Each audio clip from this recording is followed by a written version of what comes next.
Good morning students.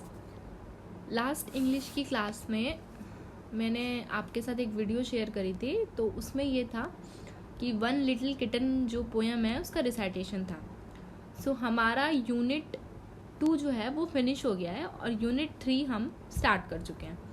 तो आज की क्लास में आपको पोएम का पूरा एक्सप्लेनेशन समझाऊंगी, मीनिंग समझाऊंगी कि क्या है, और हम इसके क्वेश्चन आंसर भी आज करेंगे। सो पहले मैं पोएम पढ़ती हूँ। पोएम का नाम है one little kitten. One little kitten, 2 big cats, 3 baby butterflies, 4 big rats, 5 fat fishes, 6 sad seals, 7 silly seagulls, 8 happy eels, 9 nervous lizards, 10 brave bees, 11 smelly elephants, 12 fat fleas, 13 alligators, 14 whales, 15 donkeys with 15 tails।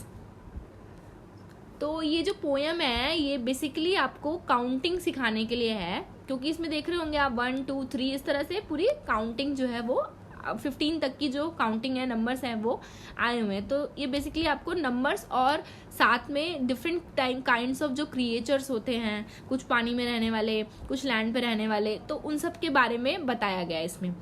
तो पहली line है one little kitten, यानी कि एक छोटा kitten किसको बोलते हैं? बिल्ली का बच्चा। 2 बिग कैट्स, 2 बड़ी बड़ी कैट्स यानी कि बिल्ली।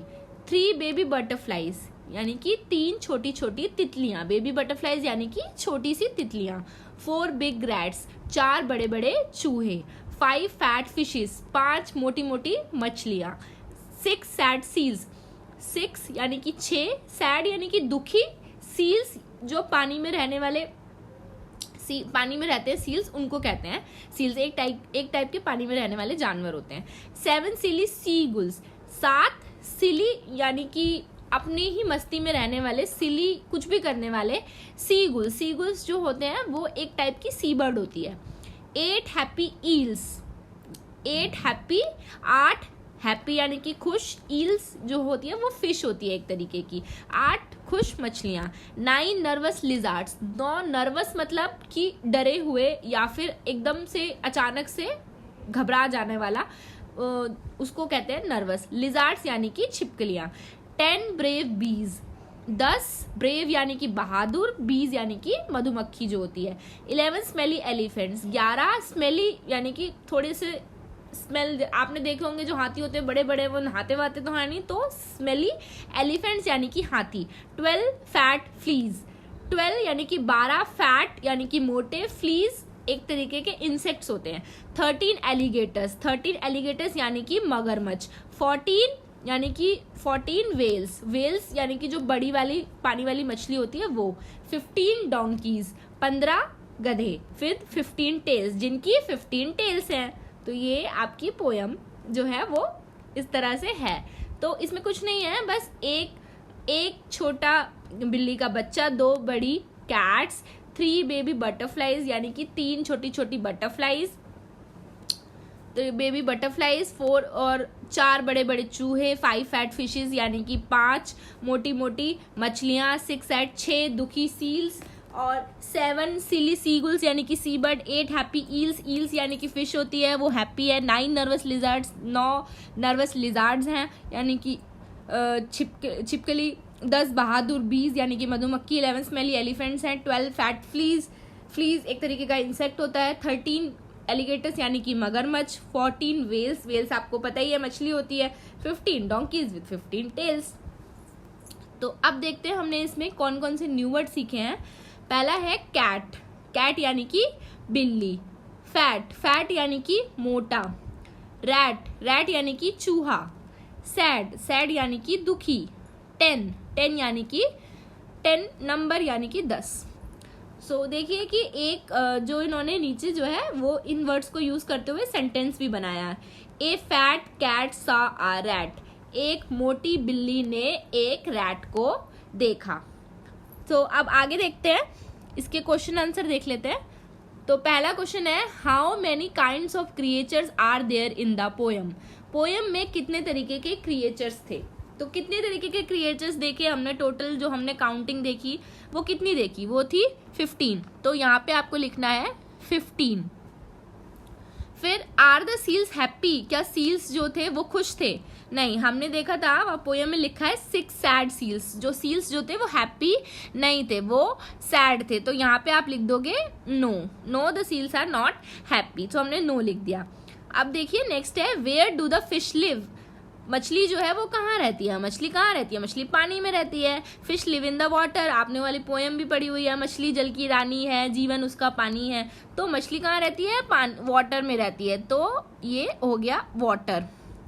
फिर आगे देखिए what are the other things found in water, तो आपको और कौन कौन सी चीज़ जो है वो पानी में मिलती हैं। तो आपको पता है कि और पानी में और कौन कौन सी चीज़ मिलती है? मछली के अलावा कछुआ होता है यानी कि टॉर्टाइज, उसके अलावा मेढक होता है यानी कि फ्रॉग, उसके अलावा मगरमच्छ भी होता है यानी कि एलिगेटर। तो ये सब चीज़ जो है वो आप लिख सकते हैं, ये सब चीज़ पानी में मिलती है। वेल हो गई, वेल भी पानी में मिलती है। तो फ्रॉग, टॉर्टाइज, वेल और उसके अलावा एलिगेटर, ये सब चीज़ें आप लिख सकते हैं। Then there are many creatures in the poem, which ones have you seen, तो इस पोएम में जो है वो बहुत सारे तरीके के क्रिएचर्स मैंने अभी आपको पढ़ के बताया, दिए गए। इसमें से आपने कौन कौन से देखे हैं वो आपको लिखने हैं। तो जो आपने देखे होंगे वो आप लिखिएगा, ये क्वेश्चन आपको खुद से करना है। फिर है tell us about when you feel, तो ये आपको सिर्फ इसमें क्या है कि बताना है कि आप दुखी कब हो जाते हैं, सैड यानी कि आप दुखी कब हो जाते हैं। ब्रेव, बहादुरी का काम आपने कोई किया हो तो उसके बारे में बताना है। हैप्पी यानी कि आप खुश कब होते हैं। नर्वस यानी कि आप डर कब जाते हैं या घबरा कब जाते हैं। तो जैसे कि नर्वस हम कब होते हैं? जब हम अकेले होते हैं या हमसे किसी ने ऐसा कोई सवाल पूछ लिया जो हमें नहीं आता तो हम नर्वस हो जाते हैं। तो आप कब नर्वस होते हैं ये आपको बताना है, कब खुश होते हैं, कब दुखी होते हैं, ये सब चीज़ें आपको बतानी है। फिर देखिए नीचे make faces to show your feelings to your friends, तो अभी तो आप घर से बाहर तो जा नहीं रहे हैं तो फ्रेंड्स को तो नहीं दिखा पाएंगे, तो आप ये क्या करेंगे, इसमें आप अपनी मम्मी को या पापा को ऐसे फेस बना के दिखाएंगे कि जब आप सैड होते हैं तो देखिए इसमें दिखाया है कि जब सैड होते हैं तो ऐसा फेस होता है। जब ब्रेव होते हैं, ब्रेव यानी कि जब कोई बहादुरी का काम किया है तो हम ऐसे हाथ ऊपर करके ऐसे दिखाते हैं कि हाँ भाई बहुत जोश में हमने ये काम किया है। फिर देखिए नर्वस है, अगर नर्वस है तो नर्वस होने पे इस तरीके का फेस हो जाता है, एकदम घबराहट वाला, डरा हुआ।